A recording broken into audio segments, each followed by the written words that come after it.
আমন্ত্রণ বিরতিহীন সংবাদ রাত ৯টায় বাংলাদেশে। আপনাদের সঙ্গে আছে আমি সুমনা সিলি এবং আমি আলী আশরাফ। শুরুতেই জানিয়ে দিচ্ছি শিরোনাম। এবার রাজধানীর নিউ মার্কেটে আগুনে পড়ল কয়েকশো দোকান, সব হারিয়ে নিঃস্ব অনেক ব্যবসায়ী।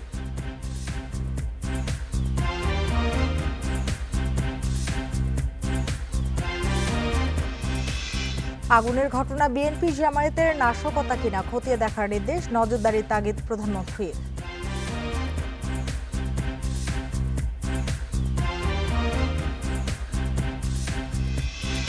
পাঁচ সিটি নির্বাচনে প্রার্থী ঘোষণা আওয়ামী লীগের। গাজীপুর, সিলেট, বরিশালে নতুন মুখ, দুটিতে পুরনো।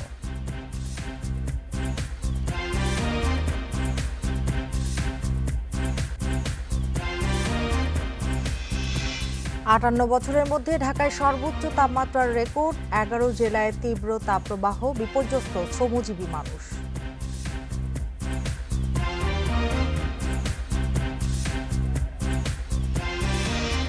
ঈদযাত্রা এবার টিকিট ছাড়া স্টেশনে ঢুকতে পারবে না কেউ, ছাদে ওঠার চেষ্টা করলে কঠোর ব্যবস্থা।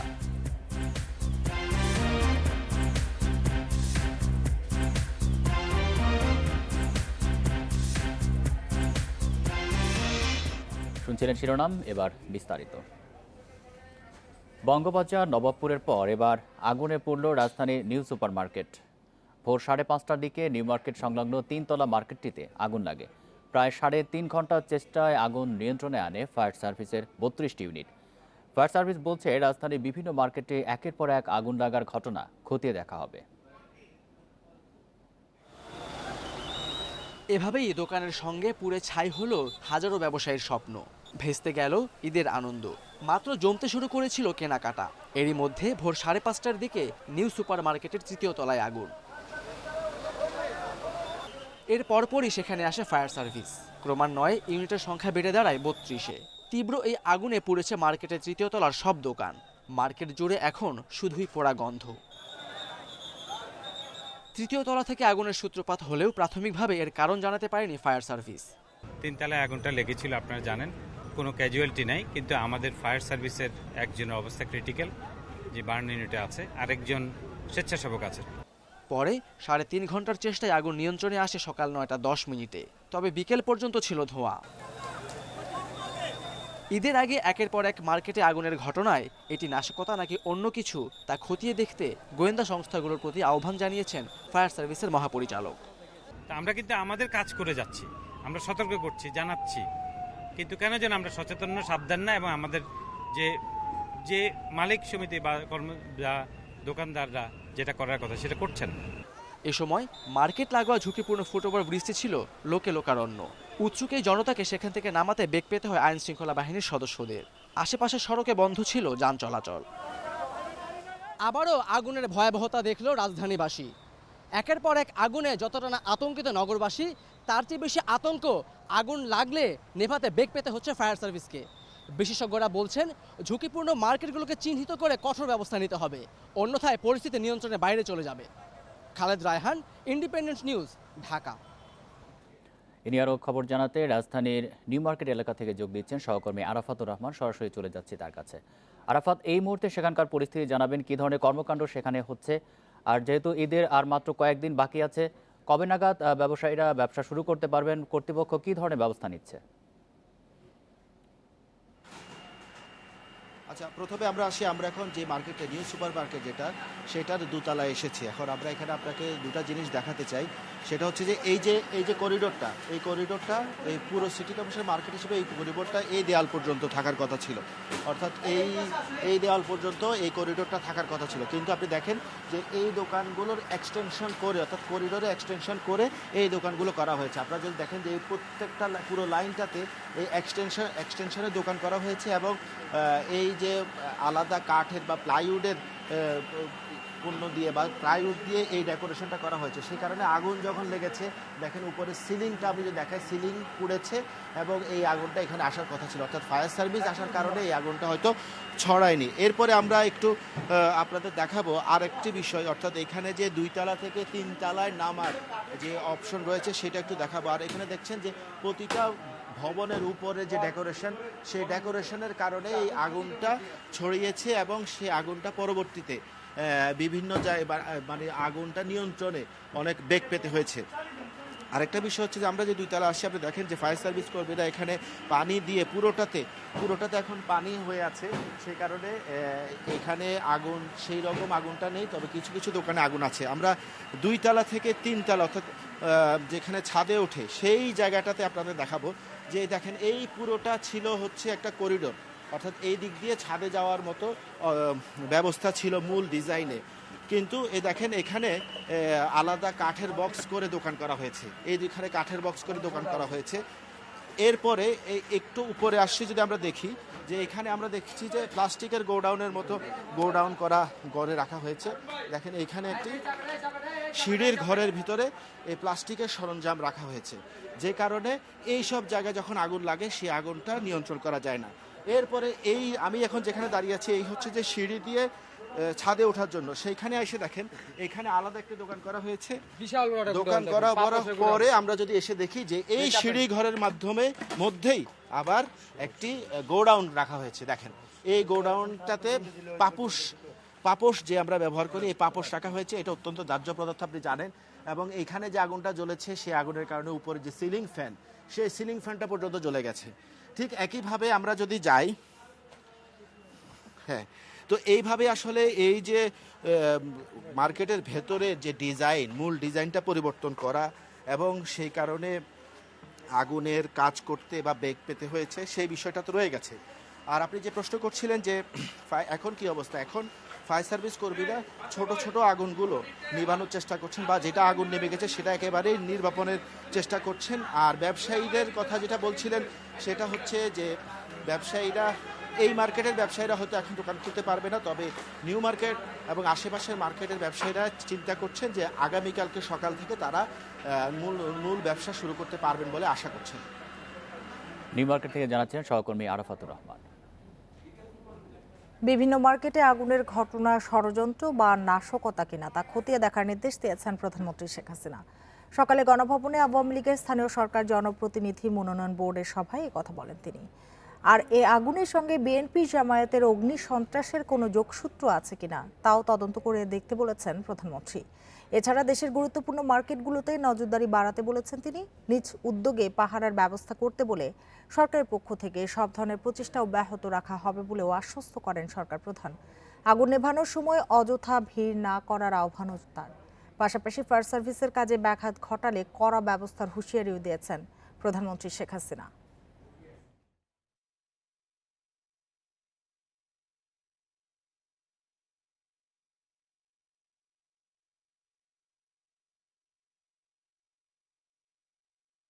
বিএনপি জামাতে সেই অগ্নি সন্ত্রাস যেন তারা ভুলে না যায়, কাজে তাদের ওই অগ্নি সন্ত্রাসের ভিন্ন রূপে তারা বিরাজমান কিনা, ভিন্ন রূপে তারা এই ধরনের করছে না, এটা সবাইকে একটু নজরদারিতে রাখতে হবে। যখন ফায়ার সার্ভিস আসে তখন ফায়ার সার্ভিসকে বাধা দেওয়া, তাদেরকে বাধা দেওয়া, তারা কাজ করবে, উদ্ধার করবে, পানি দেবে, সেখানে বাধা দেওয়া। বঙ্গবাজারে যখন আগুন লাগলো, এমনকি মানে ওরা হানি ফ্লাইওভারের উপর থেকেও তারা চেষ্টা করছে, যেখান থেকে যেতে চেষ্টা করছে কিছু লোক বাধা দিচ্ছে। এই যে বাধাটা কেন দেবে, এটার উপরে নজরদারিটা বাড়াতে হবে। অন্যান্য মার্কেটগুলিকেও সতর্ক থাকতে হবে এবং সেখানে সকলে নজরদারি বাড়াতে হবে যেটা কেন বারবার এরকম হচ্ছে। নিউ মার্কেট, বঙ্গবাজার সহ যেসব জায়গায় আগুনের ঘটনা ঘটেছে তা নাশকতা কিনা আইনশৃঙ্খলা বাহিনী খতিয়ে দেখছে বলে জানিয়েছেন স্বরাষ্ট্রমন্ত্রী আসাদুজ্জামান খান কামাল। বিকেলে রাজধানীর মধুবাগে হাতিরঝিল থানা আওয়ামী লীগের ঈদ উপহার সামগ্রী বিতরণ অনুষ্ঠানে তিনি একথা জানান। স্বরাষ্ট্রমন্ত্রী বলেন, এসব ঘটনায় কেউ নাশকতা করলে উপযুক্ত ব্যবস্থা নেওয়া হবে, কোনোভাবেই হিংসাত্মক কর্মকাণ্ড করতে দেবে না পুলিশ। তিনি আরও বলেন, আওয়ামী লীগ সরকার ষড়যন্ত্রে বিশ্বাস করে না, জনগণের ভোটে বিশ্বাস করে। দেশ যেভাবে এগিয়ে যাচ্ছে তাতে ধারাবাহিকতা বজায় রাখতে হবে। এজন্য শেখ হাসিনাকে আবারও নির্বাচিত করার আহ্বান জানান স্বরাষ্ট্রমন্ত্রী।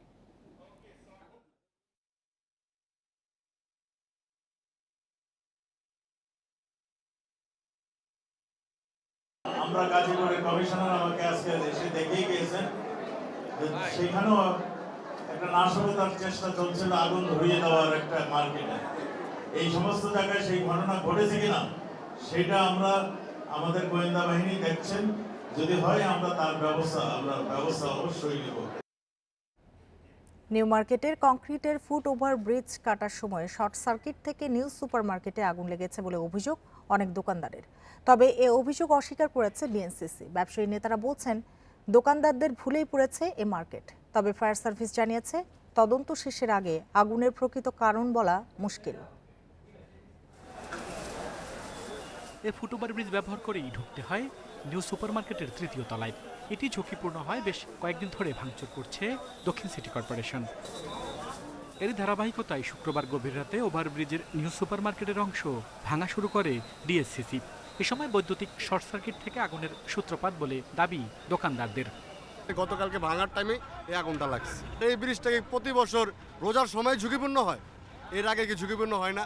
এর আগে ভাঙলো না কেন? সকাল 5টায় যেটা ভাঙতে আসছে ওই কারণে হয়তো বা এটা যে কোনো একটা শর্ট সার্কিট বা যে কোনো সমস্যা হয়েছে, এই কারণে আমরা নিঃস্ব শেষ। তবে দোকানদারদের অভিযোগ নাকচ করে দিয়েছেন খোদ ব্যবসায়ী সমিতির নেতারা। তারা বলছেন ব্রিজের কারণে নয়, আগুনের সূত্রপাত মার্কেটের দ্বিতীয় তলার মাঝামাঝি জায়গায়।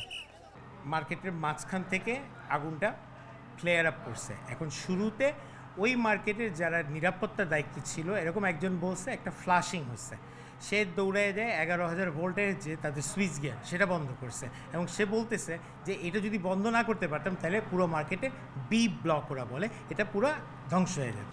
দোকানদারের অভিযোগ খতিয়ে দেখার কথা জানিয়েছে ফায়ার সার্ভিস। আমিও এই অভিযোগটা শুনেছি, কিন্তু আমি বলতে পারছি না, কারণ আমার এখন প্রায়োরিটি হলো অগ্নি নির্বাপন এবং যতটুকু মালামাল উদ্ধার করা সম্ভব হয়। এদিকে ফুটওভার ব্রিজ ভাঙার সাথে আগুনের সম্পর্ক নেই বলে জানিয়েছে ডিএসসিসি। ঢাকা দক্ষিণের মেয়রের দাবি এটি ব্যবসায়ীদের অপপ্রচার। দীর্ঘ সময় এটা হকারে সয়লাভ থাকে, হকার ভরপুর থাকে, সুতরাং কারো অনেকেরই ক্ষতি হতে পারে। এই ক্ষতি বিবেচনা করেই এটা সকল কার্যক্রম প্রক্রিয়া নিয়েই এটা ভাঙার ব্যবস্থা করা হয়েছে। এটা একটি কাকতালীয় ব্যাপার, কিন্তু তারপরেও এটার সাথে সংশ্লিষ্ট করার অপপ্রচার চালানো হচ্ছে। মেয়র আরও জানান মার্কেটের নকশাও পরিবর্তন করেছেন ব্যবসায়ীরা। আগুনের ঘটনা নাশকতা কিনা তাও খতিয়ে দেখা হবে বলে জানান তিনি। আল আমিন হোসেন, ইন্ডিপেন্ডেন্ট নিউজ, ঢাকা। রাজধানীতে অগ্নিকাণ্ড বাড়ছেই। পুড়ছে মার্কেট, গোডাউন থেকে শুরু করে আবাসিক ভবন। তবে কেন ঘন ঘন ঘটছে আগুনের ঘটনা, এই প্রশ্নে বিশেষজ্ঞরা বলছেন নাশকতা ছাড়াও অপরিকল্পিত গ্যাস বিদ্যুতের সংযোগ, নিম্নমানের ইলেকট্রনিক সরঞ্জাম ব্যবহার ও অগ্নি নিরাপত্তার ব্যবস্থা না থাকাই বড় কারণ। 7 মার্চ ফুলবাড়িয়ার ক্যাফে কুইন মার্কেটে বিস্ফোরণের পর আগুন, এতে প্রাণ যায় 23 জনের। এর আগে সায়েন্স ল্যাব এলাকায় ঘটে প্রায় একই ঘটনা। এরপর 4 এপ্রিল বঙ্গবাজারে লাগে ভয়াবহ আগুন, পুড়ে ছাই 4টি মার্কেট। ঈদের আগে নিঃস্ব প্রায় 4,000 ব্যবসায়ী। 13 এপ্রিল পুরান ঢাকার নবাবপুরে আগুনে পড়ে দোকান, গোডাউন সহ 20টি কারখানা। সবশেষ নিউ সুপার মার্কেটের আগুন নিয়ন্ত্রণে লাগে 3.5 ঘন্টা। তবে রাজধানীতে কেন এত ঘন ঘন ঘটছে অগ্নিকাণ্ডের ঘটনা? মার্কেটগুলোতে আপনি কেবল দেখেন, একটা কেবল স্ট্যান্ডার্ড অনুযায়ী নাই। আবার যে এসি গুলো লাগানো হয়েছে লোড ক্যালকুলেশন করে বা ওরকম স্ট্যান্ডার্ড কেবল দিয়ে লাগানো হয় নাই। লোকজনের ডিসিপ্লিন নাই। মার্কেটে দেখবেন যে 200 যদি দোকান থাকে 1000, তাহলে দেখবেন খাবারের দোকান, চায়ের দোকান এখানে 2 থেকে 300 হয়ে রয়েছে। তা আপনি যত্রছত্র, তারপরে স্মোকিং হচ্ছে। তো এইগুলো ডিসিপ্লিন কন্ট্রোল না হলে পরে আগুন ধরবেই। 2023 সালের 11 মার্চ পর্যন্ত দেশে অগ্নি দুর্ঘটনা 4000-এর বেশি। ঘটনাস্থল শিল্প প্রতিষ্ঠান, কেমিক্যাল গুদাম থেকে শুরু করে বসত বাড়ি। বেশিরভাগ ক্ষেত্রেই দেরিতে পৌঁছানোর অভিযোগ ওঠে ফায়ার সার্ভিসের বিরুদ্ধে। সময় আছে এখানে ফায়ার সার্ভিস চ্যালেঞ্জ নিয়ে কাজ করে, এবং ফায়ার সার্ভিসের কর্মীরা যারা আছে, ফায়ার ফাইটার, নিবেদিত প্রাণ কর্মী, তারা জীবন বাজি রেখে কাজ করে সবসময়। মার্কেট যেগুলো আছে সেগুলো ম্যাক্সিমাম মার্কেট কিন্তু আমাদের অগ্নি নিরাপত্তার ব্যবস্থা সঠিক নাই আসলে, এবং তবু তারা ব্যবসায়িক খাতারি তারা করে যাচ্ছে। সেখানে আমি বলবো যে মার্কেট কমিটির যে একটা আছে তাদের কিন্তু কাজে অথবা তারা কিন্তু আন্তরিক না, বিশেষ করে সেফটির ব্যাপারে। 2022-এ রাজধানী সহ দেশে আগুনের ঘটনা 24,000।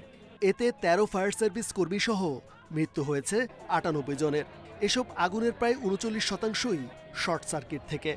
এছাড়া গ্যাসের চুলা, বিড়ি, সিগারেট থেকেও হয়েছে এর সূত্রপাত। এছাড়া প্রায় 17% অগ্নিকাণ্ডের কারণ এখনও অজানা। দুর্ঘটনা এড়াতে অগ্নি নিরাপত্তা নিশ্চিতের পাশাপাশি তদন্ত কমিটির সুপারিশ বাস্তবায়নেও জোর দিচ্ছেন বিশেষজ্ঞরা। রেজওয়ানুল হক, ইন্ডিপেন্ডেন্ট নিউজ, ঢাকা। 10 দিনের মধ্যে রাজধানীর 2 বড় মার্কেটে আগুন। ঘুরে দাঁড়াতে খোলা আকাশের নিচে দোকান নিয়ে বসেছেন বঙ্গবাজারের ব্যবসায়ীরা। নিউ সুপারমার্কেটে আগুনের প্রভাবে সেখানে কিছুটা বেড়েছে ক্রেতা, তবে বেচাকেনা নিয়ে নেই সন্তুষ্টি।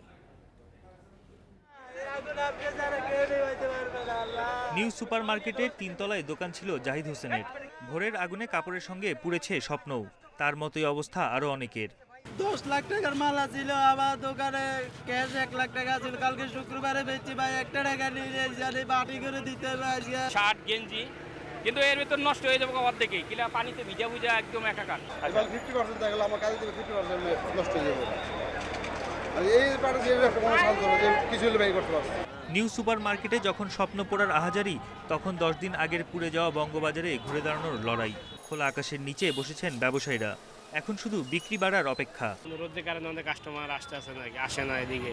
হয়তো আগে যেরকম মার্কেট ছিল কাস্টমার আসতো, এখন এরকম আসছে না। কি দেখে সকালের থেকে 3000 টাকা বেচছি, 3500 টাকা বেচলাম।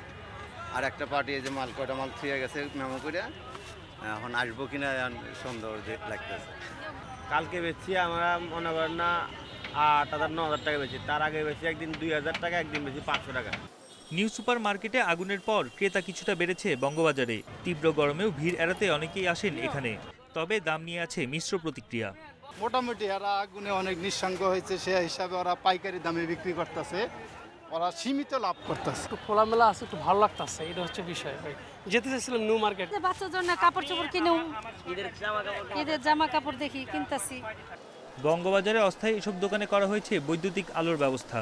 এতে সন্ধ্যার পরও চালু রাখা যাচ্ছে বেচাকেনা। বন ইবনে কামাল, ইন্ডিপেন্ডেন্ট নিউজ, ঢাকা।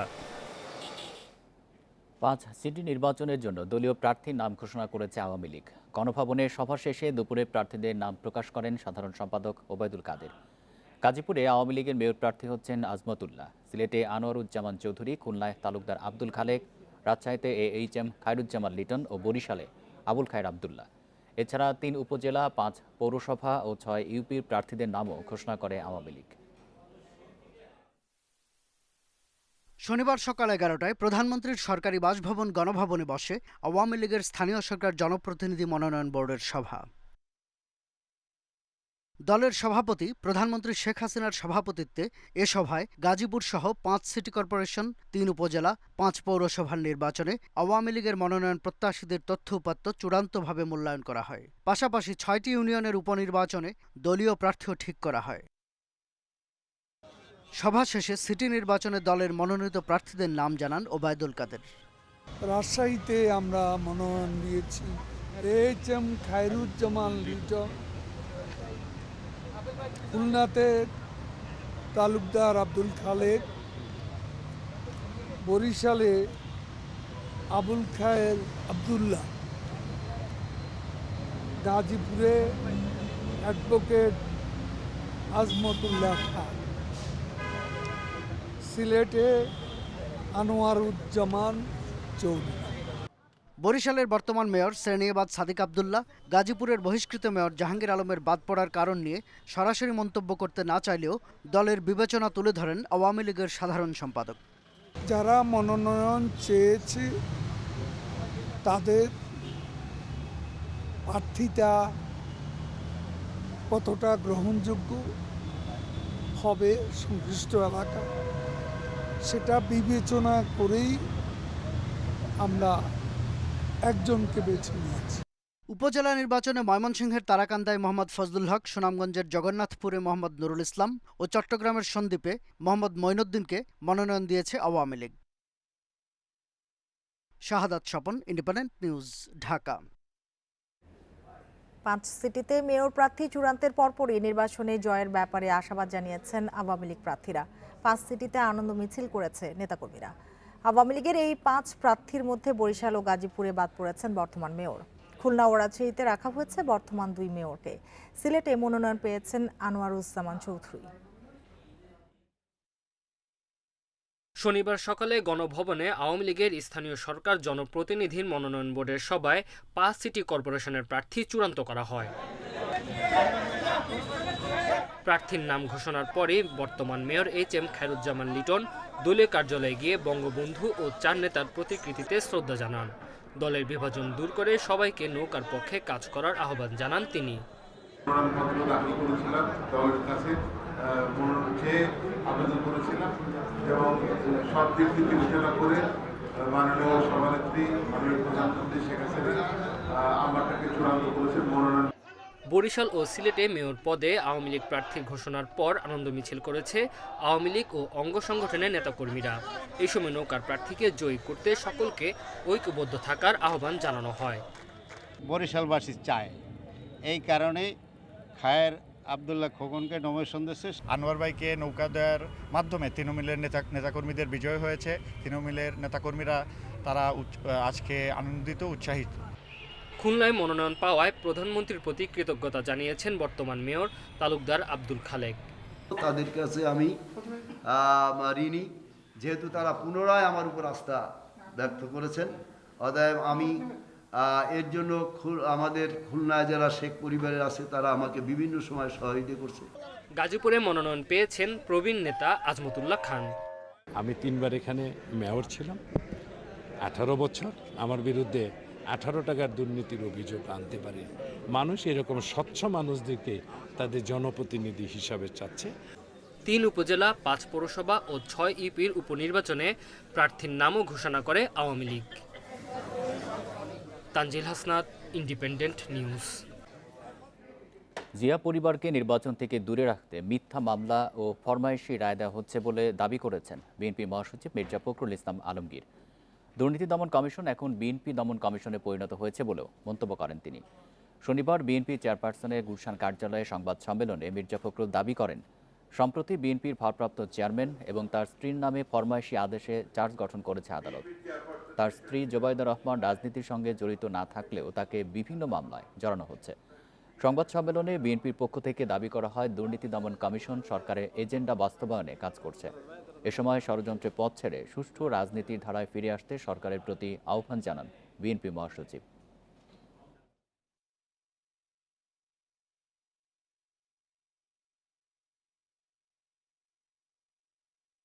2018 সালে দেশীয় নেত্রী বেগম খালেদা জিয়াকে অন্যায়ভাবে সাজা দেওয়া হয়েছিল।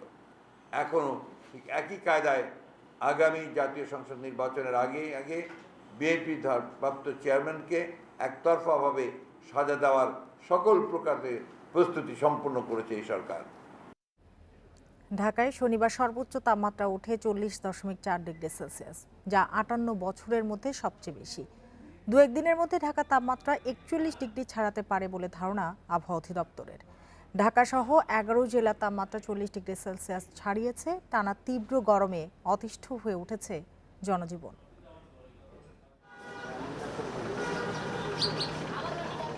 চড়া রোদে পুড়ছে সারা দেশ, ব্যবসা গরমে অতিষ্ঠ সবাই। সড়কে বা ঘরে কোথাও স্বস্তি নেই। বাতাসের আর্দ্রতা কম হয়, জ্বালাপোড়া করছে শরীর। বিগত 10 বছরে এরকম গরম দেখিনি। যে অবস্থা হইল বিগত আজকে কয়েকটা দিন ধরে, আজকে তো করুণ অবস্থা। মানে রাস্তাঘাটে লোকজন যে অবস্থা দেখতেছি, একটু গেলে বসে যাইতে হচ্ছে। অনুভূত হচ্ছে প্রায় 45 থেকে 46 ডিগ্রি সেলসিয়াস, এবং এটা আমাদের কারণে, কারণ আমরা গাছ কেটে ফেলছি। কাজ করে খেতে পারছি না, রোজা থাকতে পারছে, মানে খুবই খারাপ একটা অবস্থা। মানে এত গরমে কাজ করে খাওয়ার কোনো অ্যাবিলিটি আমাদের হচ্ছে না।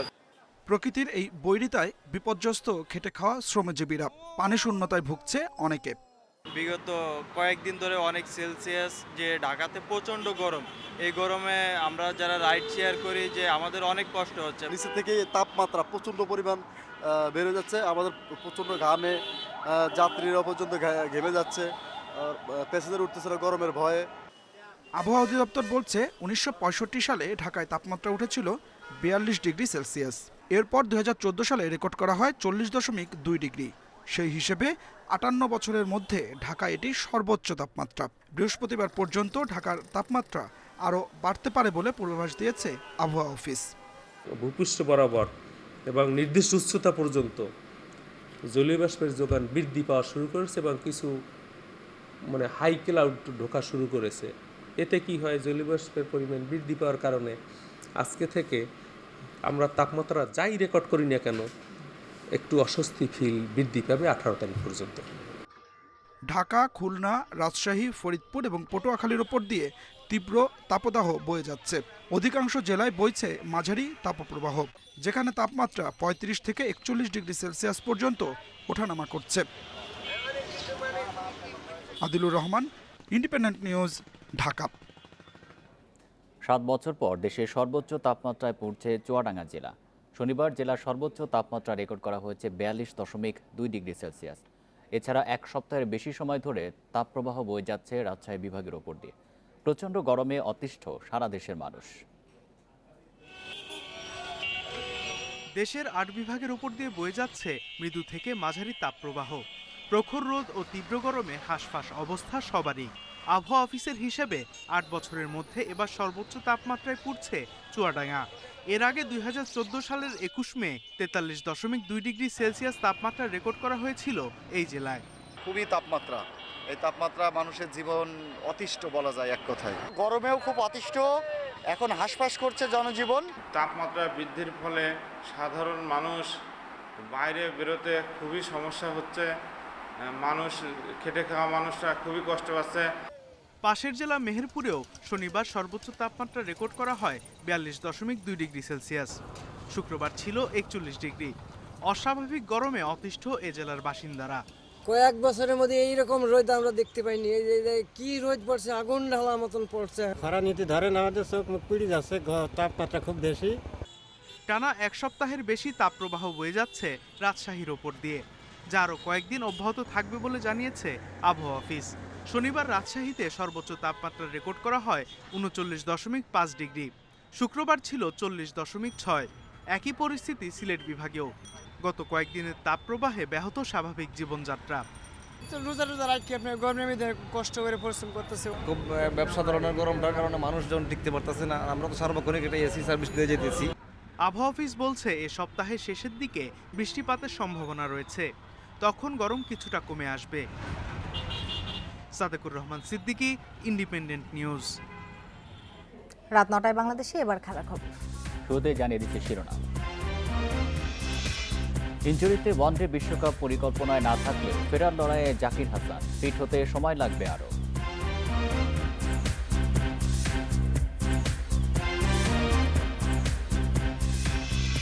বাফুফের সাধারণ সম্পাদকের উপর ফিফার নিষেধাজ্ঞার জবাব নেই কাজী সালাউদ্দিনের। কার্যনির্বাহী কমিটির সভা সোমবার।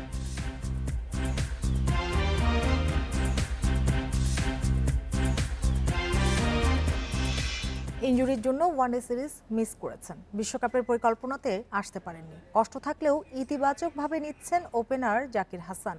ঈদের পর পুরো দমে ফিরতে পারবেন অনুশীলনে। ভারতের বিপক্ষে অভিষেক টেস্টে সেঞ্চুরির মোমেন্টাম কাজে লাগিয়ে ধারাবাহিকতা রাখতে চান ব্যাটিংয়ে। সাফল্য পেতে স্কিল ও ফিটনেস নিয়ে কাজ করছেন এই ওপেনার।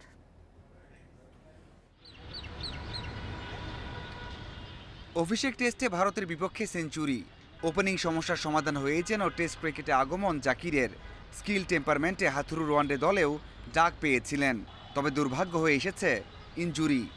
সামনে ওয়ার্ল্ড কাপ ছিল, হয়তোবা অনেকেই পাইপলাইনে আছেন বা যা প্ল্যানে আছেন, তারপরে আপনার একটু হলেও সুযোগ ছিল। এই জন্য খারাপ লাগে কিনা যে হয়তো একটা সুযোগ মিস হয়ে গেল?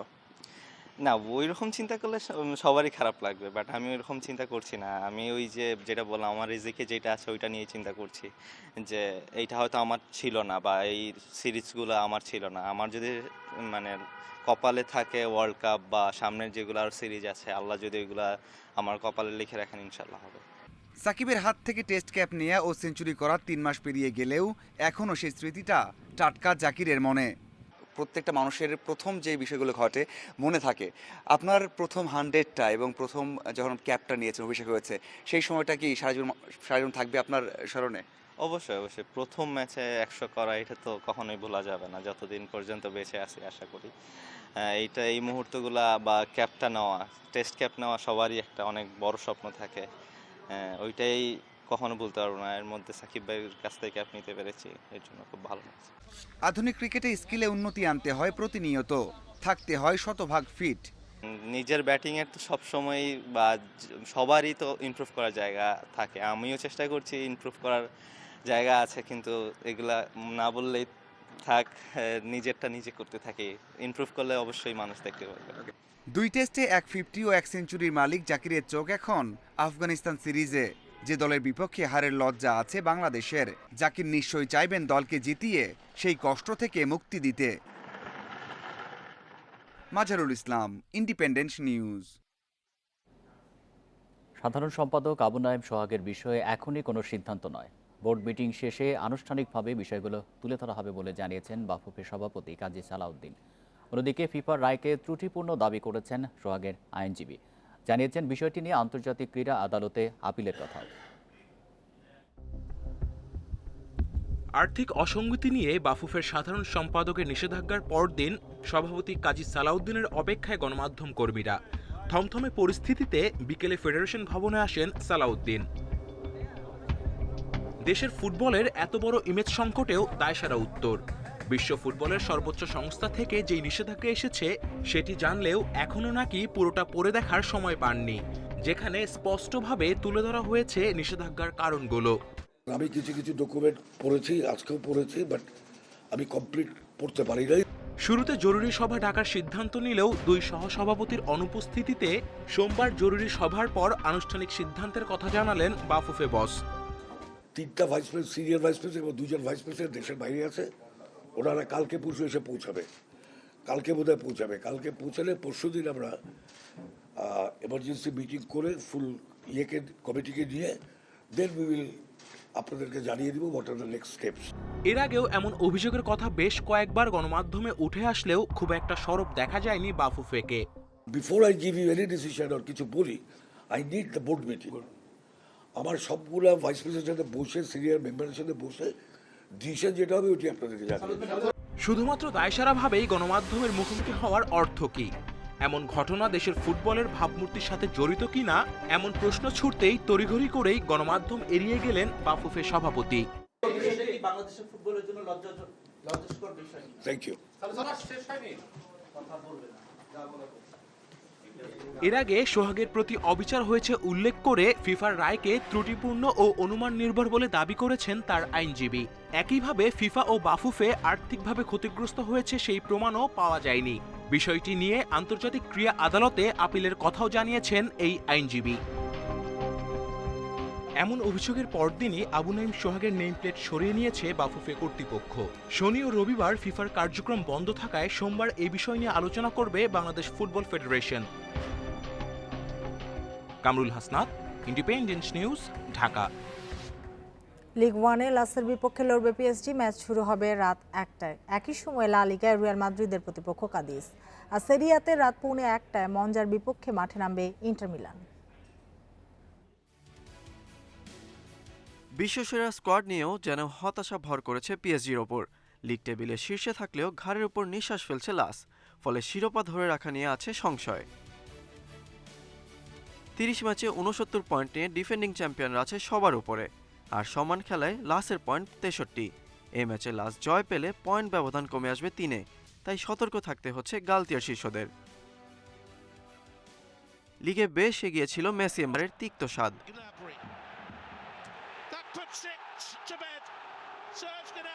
পরপর 2 হার এসেছে নিজেদের মাঠেই, তাই ঘরের মাঠে খেলা হলেও লিগে দ্বিতীয় অবস্থানে থাকা লাসের বিপক্ষে ম্যাচটা কিছুটা কঠিনই হবে। তাছাড়া গুরুত্বপূর্ণ এই ম্যাচে মার্কো ভেরাত্তি সহ সানচেজ আর নর্ডিকে থাকতে হচ্ছে মূল একাদশের বাইরে। লাস বেশ ভালো দল, ওদের বিপক্ষে জেতা সহজ হবে না, তাই ছেলেদের সাথে অনেকটা সময় মাঠে ছিলাম।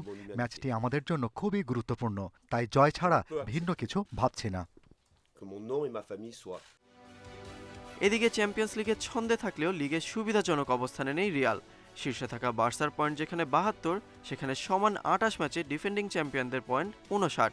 তবে কাদিসের বিপক্ষে পূর্ণ পয়েন্ট নিয়ে মাঠ ছাড়তে চায় আনচেলত্তির দল। ওদিকে সেরিয়ায় সবশেষ 5 ম্যাচে মাত্র একবার জয়ের দেখা পেয়েছে ইন্টার। বাকি 4 ম্যাচে হার 3টি আর ড্র হয়েছে 1 ম্যাচ। টেবিলে 5 নম্বরে অবস্থান করছে দলটি। তবে মঞ্জার বিপক্ষে জয় পেলে 3-এ উঠে আসবে ইনজাগি শিষ্যরা। কালিব হাসান, ইন্ডিপেন্ডেন্ট নিউজ। ফ্রান্সের প্রসাধনী হাউস লুই ভিতর বিজ্ঞাপনে প্রচারণায় এসে নিজের ক্লাব ক্যারিয়ার নিয়ে কথা বলেছেন লিওনেল মেসি। পিএসজি থেকে চুক্তি শেষে কোন ক্লাবে যাচ্ছেন মেসি এ নিয়ে নানা কথা শোনা গেলেও নিজের মুখ বন্ধ রেখেছেন তিনি। তবে শেষ পর্যন্ত নিজের ভবিষ্যৎ নিয়ে কথা বললেন আর্জেন্টাইন সুপারস্টার।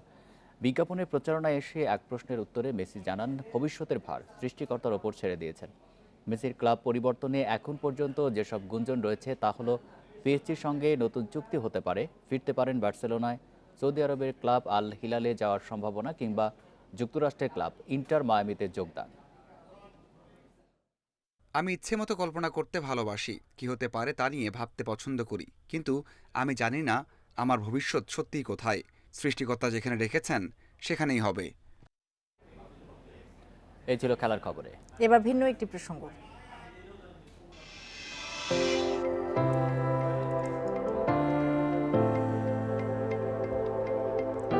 প্রায় ২ বছর মানুষ সমাজ থেকে বিচ্ছিন্ন হয়ে একটানা গুহার গভীরে দিন যাপন করেছেন স্পেনের পর্বতারোহী বেয়াত্রিস ফ্লামিনি। ২০২১ সালের ২১ নভেম্বর স্পেনের গ্রানাডা শহরের একটি গুহায় প্রবেশ করে ১৪ এপ্রিল বেরিয়ে আসেন তিনি। মানুষের উপর সামাজিক বিচ্ছিন্নতার প্রভাবের গবেষণার অংশ হিসেবেই এই কাজ করেন তিনি। দীর্ঘ সময় গুহায় কাটিয়ে গিনেস বুক অব ওয়ার্ল্ড রেকর্ডসে নাম লেখাতে যাচ্ছেন ফ্লামিনি।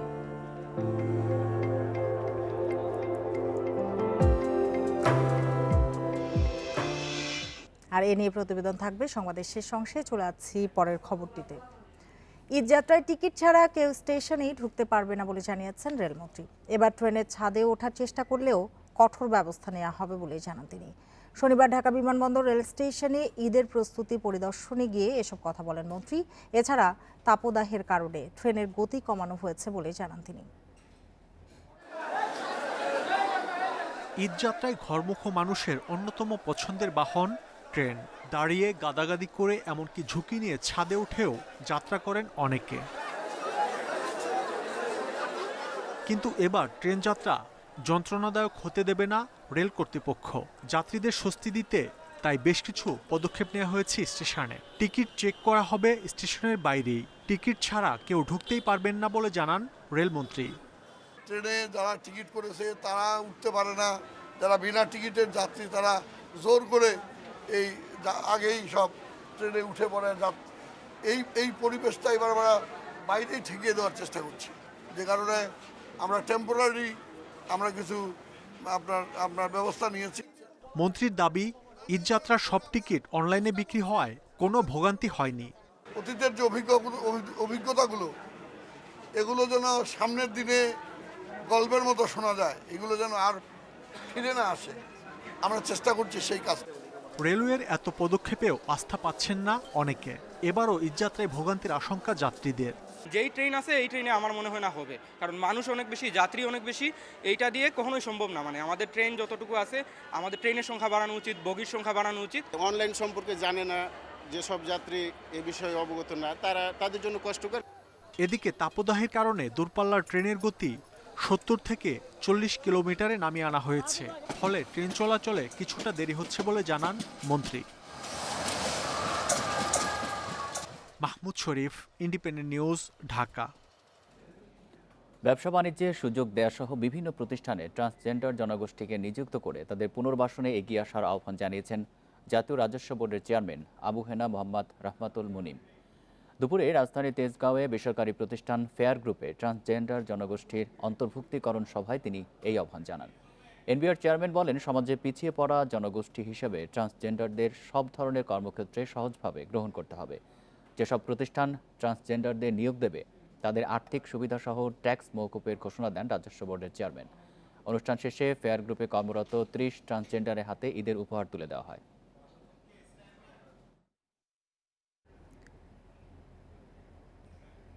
সুদানের রাজধানী খার্তুমে প্রেসিডেন্ট প্রাসাদ সহ বেশ কয়েকটি জায়গায় ব্যাপক গোলাগুলি ও বিস্ফোরণের খবর পাওয়া গেছে।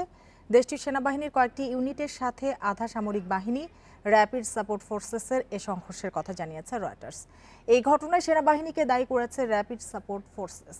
এছাড়া এরই মধ্যে প্রেসিডেন্ট প্রাসাদ ও খার্তুম আন্তর্জাতিক বিমানবন্দর দখলের দাবিও করেছে গোষ্ঠীটি। তবে সামরিক বাহিনী জানিয়েছে তারা এখনও পাল্টা লড়াই চালিয়ে যাচ্ছে। এদিকে খার্তুম বিমানবন্দরে একটি যাত্রীবাহী বিমানে গোলার আঘাত লাগলে 2 জন নিহতের খবর জানিয়েছে রয়টার্স।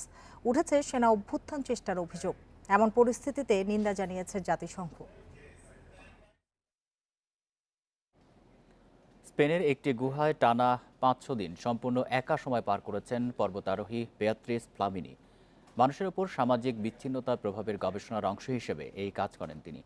দীর্ঘ সময় গুহায় কাটিয়ে গিনেস বুক অব ওয়ার্ল্ড রেকর্ডসে নাম লেখাতে যাচ্ছেন ফ্লামিনি। প্রায় 2 বছর মানব সমাজ থেকে বিচ্ছিন্ন হয়ে একটানা গুহার গভীরে দিন যাপন করেছেন স্পেনের পর্বতারোহী বেয়াত্রিস ফ্লামিনি। 2021 সালের 21 নভেম্বর স্পেনের গ্রানাডা শহরের একটি গুহায় প্রবেশ করে চলতি বছরের 14 এপ্রিল বেরিয়ে আসেন তিনি। ফ্লামিনির এমন বিস্ময়কর কাজে বিশ্বজুড়ে সৃষ্টি হয়েছে আলোড়ন। যে সময় তিনি গুহায় প্রবেশ করেন সে সময় বিশ্বজুড়ে চলছিল করোনা মহামারী। আমার কাছে এখনো মনে হচ্ছে আমি সেই 2021 সালের 21 নভেম্বরের সময়ে আটকে আছি। গুহার ভেতরে থাকাকালীন এক পর্যায়ে এসে আমি দিন গণনা বন্ধ করে দিয়েছিলাম। গুহার ভেতরে সময়গুলো যেমন কঠিন ছিল, একই সাথে উপভোগ্য একটি সময়ও পার করেছি সেখানে। গুহার অন্তত 230 ফুট গভীরে ব্যায়াম করে, ছবি এঁকে ও উলের টুপি বানিয়ে সময় কাটিয়েছেন এই স্প্যানিশ পর্বতারোহী। এছাড়াও সময় কাটানোর জন্য তাকে দেয়া হয়েছিল 60টি বই এবং ব্যবহারের জন্য পেয়েছিলেন 1000 লিটার পানি। এই 500 দিন পুরোটা সময় তার উপর নজর রেখেছিলেন গবেষকরা। মূলত মানুষের উপর সামাজিক বিচ্ছিন্নতার প্রভাব খতিয়ে দেখাই ছিল গবেষণার উদ্দেশ্য। স্পেনের এই পর্বতারোহীকে নিয়ে গবেষণা করা দলটি মনে করছে সবচেয়ে দীর্ঘ সময় গুহায় কাটিয়ে গিনেস বুক অব ওয়ার্ল্ড রেকর্ডসে নাম লেখাবেন বেয়াত্রিস ফ্লামিনি। তবে এখনও তা নিশ্চিত করেনি গিনেস কর্তৃপক্ষ। Tahmid Abrar, independent news. এই ছিল এখনকার সংবাদে। ইন্ডিপেন্ডেন্ট টেলিভিশনের সব খবর আরো বিস্তারিত জানতে চোখ রাখুন ফেসবুক, ইউটিউব এবং টুইটারে। ধন্যবাদ সবাইকে এতক্ষণ সাথে থাকার জন্য।